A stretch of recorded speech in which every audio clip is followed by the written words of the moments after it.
Audio क्रमांक 5। पुस्तक का नाम महाशक्ति की लोक यात्रा।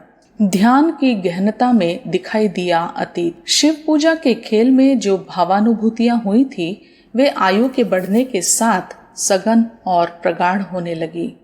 किशोरी भगवती के मन प्राण व अंतःकरण में एक पुकार ने जन्म ले लिया।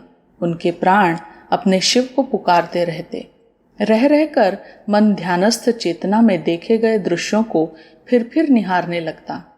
कई तरह के सवाल अंतःकरण को कुरेदते रहते। वह सोचा करती कि यह महायोगिक शिव कौन है जिसे वह ध्यान में हमेशा देखती हैं। बार बार ध्यान करते समय शिव के स्थान पर सुदर्शन व्यक्तित्व वाले इस महायोगी की छवि क्यों प्रकट हो जाती है? क्या सचमुच ही भगवान शिव ने धरती पर अवतार ले लिया है? ये और ऐसे ही अनेक सवाल उन दिनों उनकी अंतर चेतना में अंकुरित हो रहे थे।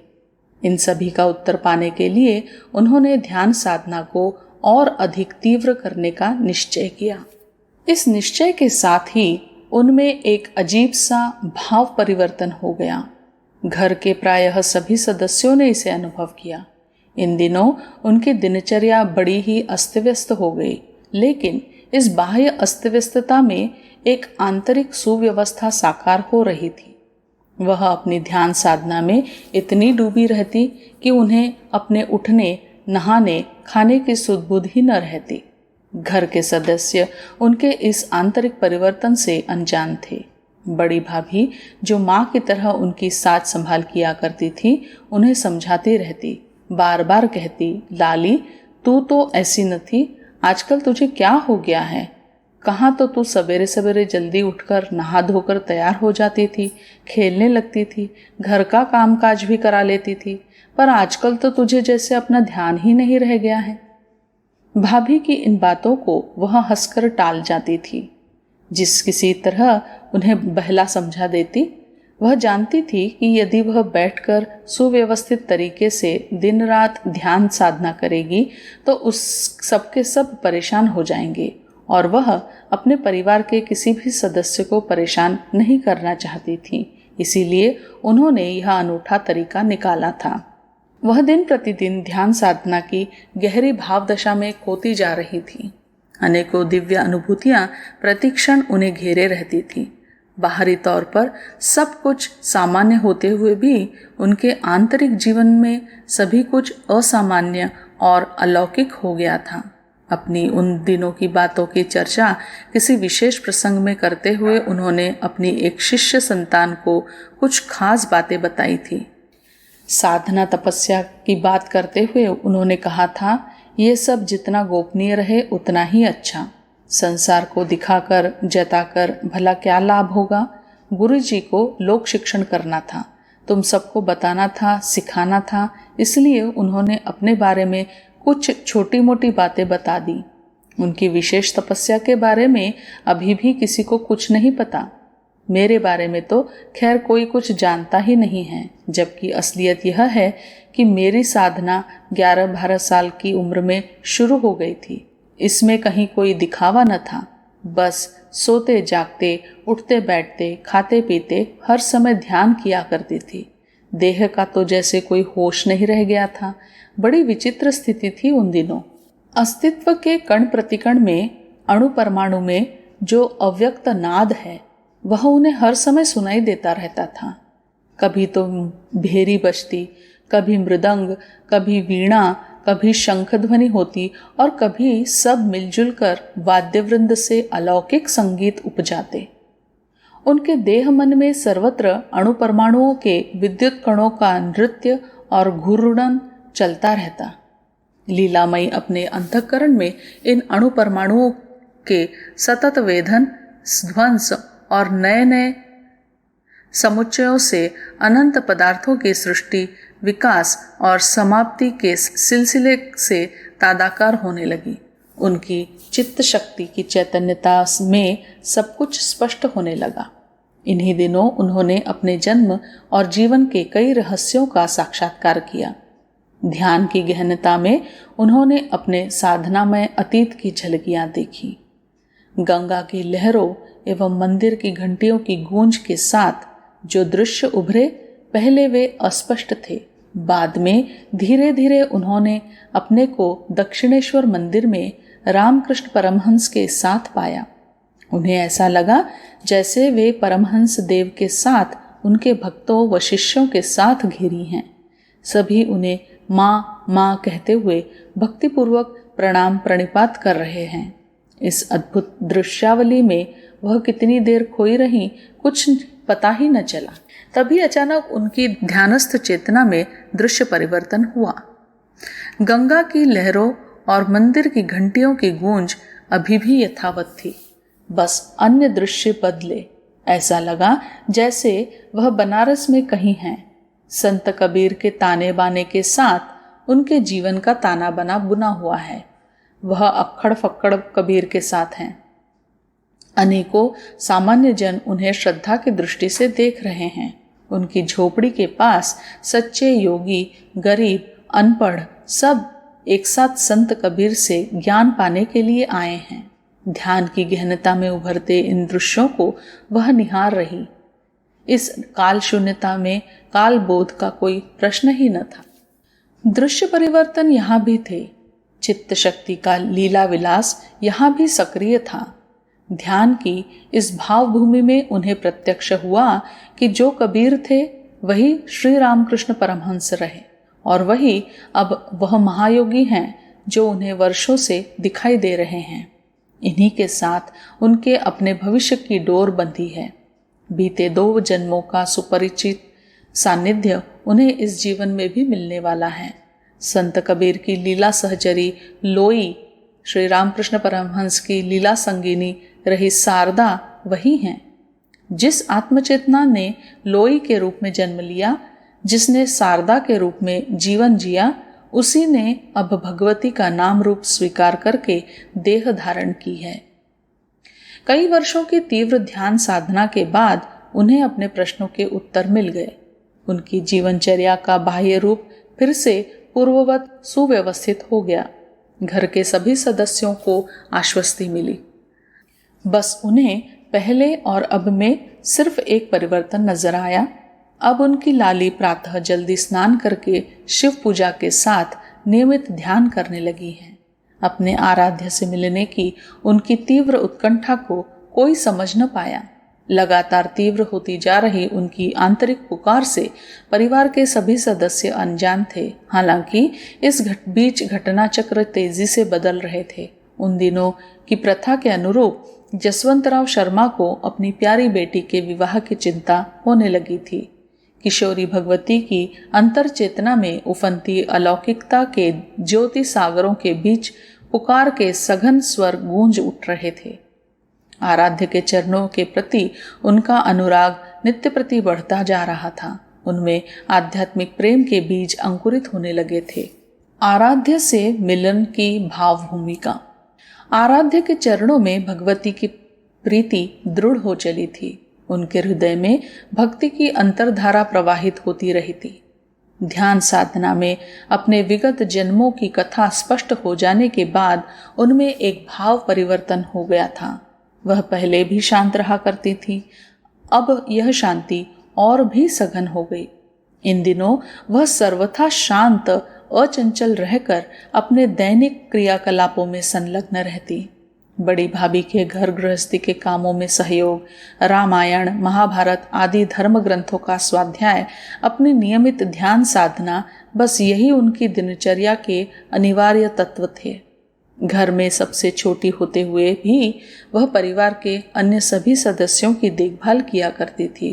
किसको कब क्या और कितनी ज़रूरत है, इस बात का उन्हें हमेशा ध्यान रहता। उनके दोनों बड़े भाई दीनदयाल और सुनहरी लाल उनके गुणों से अभिभूत रहते थे।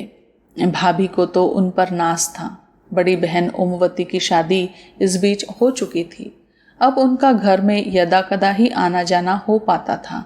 वह अपनी छोटी बहन को चाहती बहुत थी, इसलिए वह भाभी से, पिताजी से कभी कभी जिद करती कि लाली को थोड़े दिनों के लिए उनके साथ भेज दे।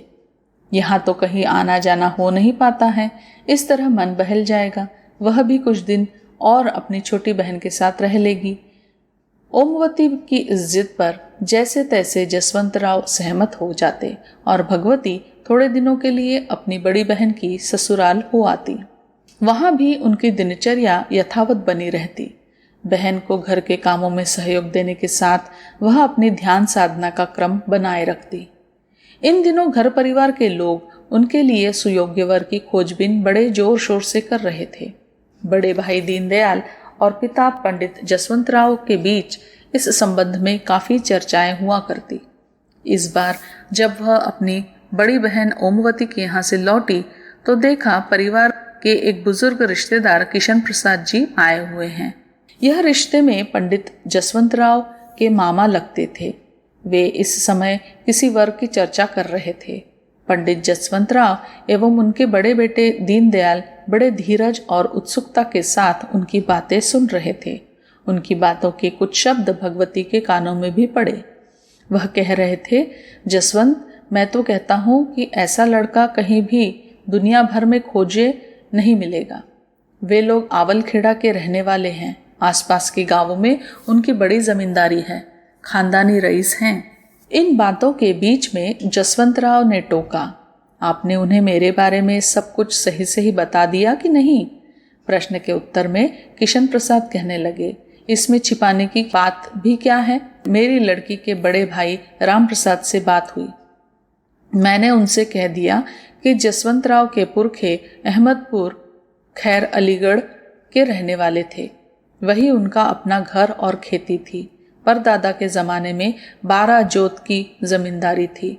परिवार का बड़ा नाम था, लेकिन तुम्हारे पिता श्री परसादी लाल शर्मा के जमाने में बात बिगड़ गई। किसानों की खराब हालत के कारण परसादी लाल जी ने लगान लिया नहीं और धीरे धीरे जमींदारी जाती रही।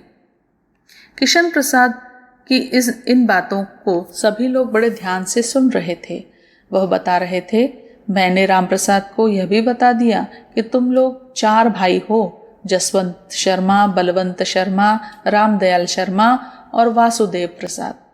इन 4 भाइयों के बीच एक बहन है रामश्री, जो अब अपने घर परिवार की है। किशन प्रसाद की बातों का सिलसिला अपने पूरे वेग में था। अपनी बातों में वे शायद यह भी भूल चुके थे कि सभी लोग लड़के के बारे में जानने के लिए उत्सुक हैं। दीनदयाल के टोकने पर उन्हें ध्यान आया कि और उनकी बातों की दिशा बदली। वह कहने लगे, अरे लड़के के बारे में क्या पूछते हो? पंडित रूपकिशोर शर्मा का बेटा है। अब पंडित रूपकिशोर के नाम को तो आसपास के इलाके में सभी जानते हैं। उनके इस सुपुत्र का नाम श्री राम है। तपस्या, साधना, पढ़ाई लिखाई सब में अव्वल है। पहले कुछ दिन उसने यही आगरा में रहकर सैनिक अखबार में काम किया। आजकल मथुरा में रहकर खुद की पत्रिका निकालते हैं। बस काल देवता ने उनकी पहली पत्नी को उठा लिया। उसके 3 बच्चे हैं, ओम प्रकाश, दयावती और श्रद्धा। पर अपनी लाली तो इतनी गुणी है कि सब कुछ बड़ी आसानी से संभाल लेगी। किशन प्रसाद की इन बातों की घर में कई दिनों तक चर्चा होती रही। चिंतन और चर्चा के अनेकों दौर चले। पहली पत्नी के मरने और उसके 3 बच्चों के होने की बात दीनदयाल को थोड़ा खटकी। इस पर उन्होंने अपने पिता पंडित जसवंतराव से काफी देर तक बातें की। बातों के बीच में उन्होंने यह भी पूछा, दादा यह बताओ कि तुम्हारी ज्योतिष क्या कहती है? उत्तर में जसवंतराव गंभीर होकर कहने लगे, देखो मेरी तो शुरू से मान्यता है कि अपनी लाली देवी का अंश है। इसका विवाह किसी आम व्यक्ति से नहीं निभ सकता, फिर वह चाहे कितना ही बड़ा धनवान क्यों न हो। अपनी लाली के सुयोग्य वर वही हैं जो तपोनिष्ठ हो, अध्यात्म विद्या का ज्ञाता हो। मुझे तो यह लड़का सब तरह से लाली के लिए ठीक लगता है। पंडित जसवंतराव की बातें दीनदयाल को भी ठीक लगी। अंत में पिता पुत्र दोनों ने मिलकर यह तय किया कि कन्या की भाभी सारी बातें उसे बताकर उसके मन की बात जानने की कोशिश करे। जो कुछ होगा सो लाली की सहमति से होगा। भाभी ने अपने पति और श्वसुर की आज्ञानुसार अपनी प्यारी ननद से सारी बातों की चर्चा की। वह सारी बातों को बड़े ही शांत भाव से सुनती रही। बातों की समाप्ति पर उन्होंने एक पल के लिए अपनी अंतर चेतना को एकाग्र किया।